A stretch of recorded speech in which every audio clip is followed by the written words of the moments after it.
Саламатсыңарбы балдар? Айткылачы, силер адамдар менен оңой эле сүйлөшөсүңөрбү?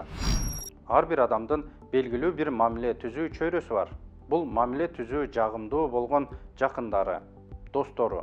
Бирок биз коомдо жашайбыз, мектепке, жумушка барабыз. Бизге өзүбүздүн пикир алышуу чөйрөбүздү кеңейтүүгө туура келет. Биз баарыбыз ар кандайбыз. Ар бирибиздин өзүбүздүн мүнөзүбүз, өзүбүздүн өзгөчөлүктөрүбүз бар. Бирок биз классташтарыбыз менен дагы, биздин тегерегибиздегилер менен дагы, чоңдор менен дагы өз ара түшүнүктүү мамиледе болууга тийишпиз. Биздин жакшы мамилелерибизге эмне тоскоол болот?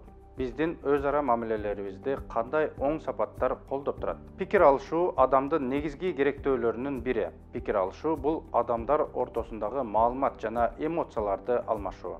Адам сөзсүз башкалар менен сүйлөшүүсү, өз ара мамилелерди куруусу, эпке келишүү жолдорун табууну үйрөнүүсү керек. Пикир алышуу сенден жана маектешиңден бирдей эле көз каранды.